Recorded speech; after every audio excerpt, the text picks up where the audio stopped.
अच्छा, अभी उनके भी गुलदस्ते बाकी हैं।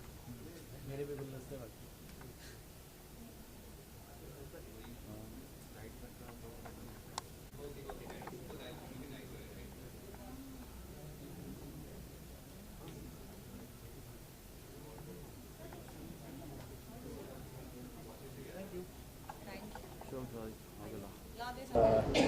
आना जी, सबसे पहले तो आपसे जानना चाहेंगे कि द इन्वेंटर्स चैलेंज ये शो आप कर रही हैं एज अ होस्ट, तो मतलब कितना एक्साइटेड हैं आप इसको लेकर? बहुत एक्साइटेड हूँ।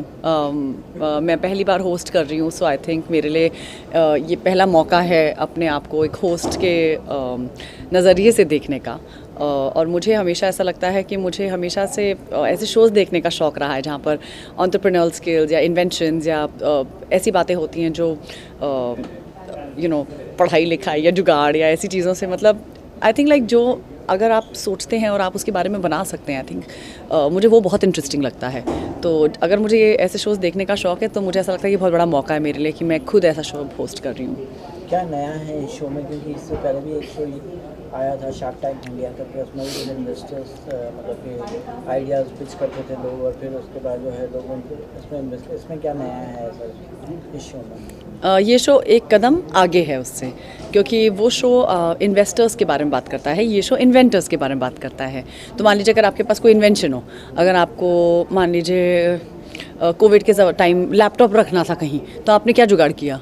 किताब के ऊपर किताब, किताब के ऊपर किताब, किताब के ऊपर किताब करके आपने फिर उसके ऊपर लैपटॉप रखा, क्योंकि आपको जूम कॉल्स करने थे, आपको मान लीजिए काम करना था, वर्क फ्रॉम होम करना था। तो आई थिंक कि कोविड ने हम लोग को काफ़ी ये सिखाया कि भाई हम लोग जुगाड़ जो चीज़ होती है, जो शब्द होता है, उससे हम उसका एक्चुअल इस्तेमाल कैसे करते हैं। और भारत में एक बहुत ही खूब एक भारतीयों के बीच में खूबी होती है कि हम लोग कभी कोई चीज़ फेंकते नहीं है। हम हमेशा एक चीज़ को इस्तेमाल करना जानते हैं। कि मान लीजिए अगर मोबाइल ख़राब हो गया तो हमें ये पता है कि मोबाइल को ठीक किस जुगाड़ से करना है और फिर से उसका इस्तेमाल कैसे करना है। तो हम लोग के अंदर ये बचपन से हमें सिखाया गया कि भाई फेंको मत, उस चीज़ को संभाल के रखो, उसको कैसे इस्तेमाल कर सकते हैं। तो मुझे लगता है कि इस शो की खूबी ये है कि हमने देखा कि हम अपनी रोज़मर्रा की ज़िंदगी में जो जुगाड़ फिट करते हैं, उन जुगाड़ों को हम एक इन्वेंशन में कैसे बना सकते हैं, और उसका हम एक प्रोटोटाइप बनाकर हम उस चीज़ को बेच कैसे सकते हैं, हम उस चीज़ को बना कैसे सकते हैं। तो हमने जब अपने इन्वेंटर से मुलाकात की इस शो पे, तब समझ में आया, मैंने कहा यार ये तो एक कदम आगे है। ये इन्वेस्टर्स की बात नहीं करता, ये इन्वेंटर्स की बात करता है, इसलिए ये बहुत अलग शो है। रियल लाइफ में आपने कोई जुगाड़ किया है ऐसा कुछ, मतलब कि आपको याद है कि ऐसा कुछ जुगाड़ करके आपको मतलब बेनिफिट हुआ हो ऐसा कुछ? अब बेनिफिट तो नहीं पता, पर मुझे ये पता है कि मैंने एक बार जुगाड़ किया था। मेरे मोबाइल फ़ोन में डुअल सिम का कुछ तो गड़बड़ हो रहा था, और मैंने उसको कुछ तो जुगाड़ करके मेरा सिम कार्ड कुछ तो किया था, और फिर मैं 2 फ़ोन्स इस्तेमाल करी थी, एक फ़ोन 2 नंबर्स इस्तेमाल करती थी एक फ़ोन पर, और वो मुझे बहुत अच्छा लगता था, क्योंकि फिर आपको 10 फ़ोन्स कैरी करने की ज़रूरत नहीं पड़ती है।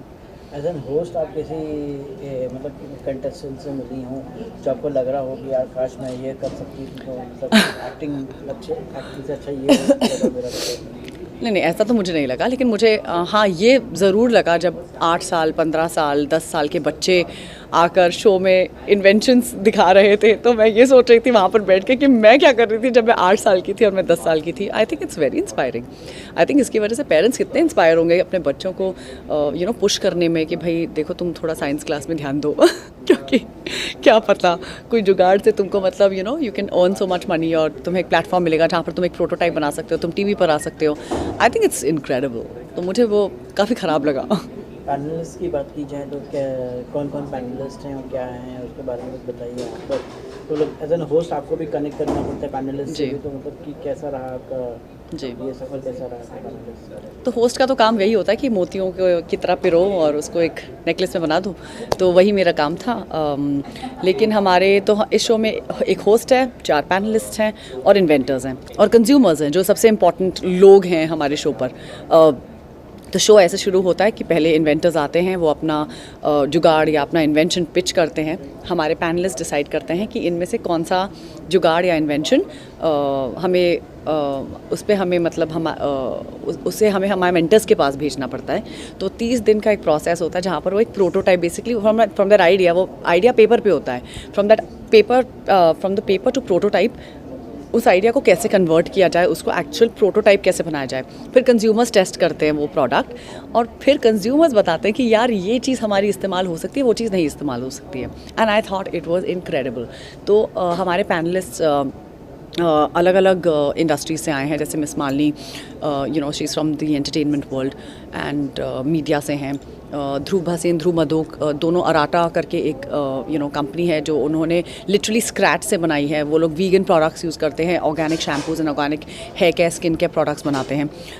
दे both are entrepreneurs and they literally like they came from nowhere and now suddenly they've got like $1 million company. So I feel like इन लोगों ने इतना काम खुद किया है। सरोवर जैदी जो हमारी एक और पैनलिस्ट हैं, वो एक डिज़ाइन टीचर हैं।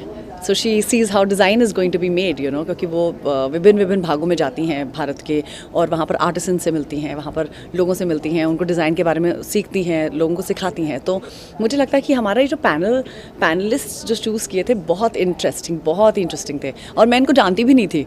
तो मेरी मुलाकात हालांकि इनसे शो के दौरान हुई, लेकिन हम सब अब बहुत अच्छे दोस्त बन गए हैं।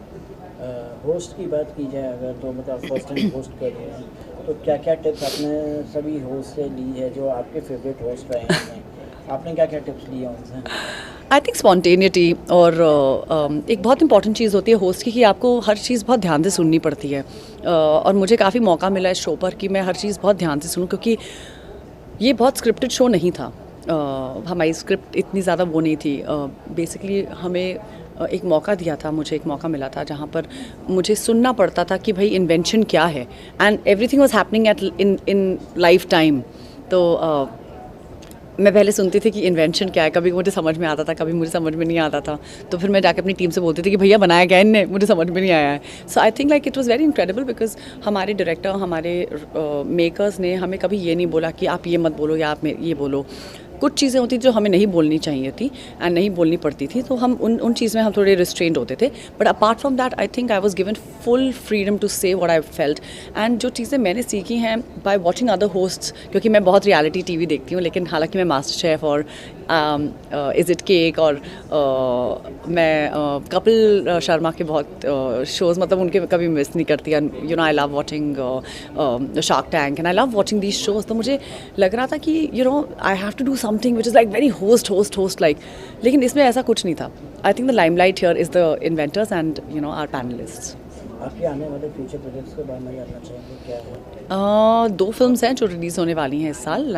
लेट्स होप अब वो कब रिलीज़ होंगी पता नहीं उनके बारे में। एंड लास्टली क्या मैसेज देना चाहेंगे आप लोगों को शो के बारे में? प्लीज़ ये शो देखिए, आप बहुत इंस्पायर होंगे, क्योंकि आपको ऐसा लगेगा कि आप जब 8 साल के तो आप क्या कर रहे थे मेरी तरह। बट ऑनेस्टली 80 साल के हमारे बुज़ुर्ग भी आए हैं इस पर, कुछ 60 साल के आए हैं, कुछ 70 साल के आए हैं, कुछ ऐसे जगहों से आए हैं जहाँ पर मतलब आपने सोचा तक नहीं होगा कि ये लोग इन्वेंशंस करेंगे। And it's absolutely incredible. कोई सॉब स्टोरी नहीं है, कोई रोना धोना नहीं है। It's all matter of fact. It's all about how talented you are, कि आप कैसे अपना जुगाड़ फिट कर सकते हैं, अपने जुगाड़ को कैसे प्रोटोटाइप में बना सकते हैं। तो really watch it, you'd be so inspired. Thank you. Thank you. Thank you. Thank you.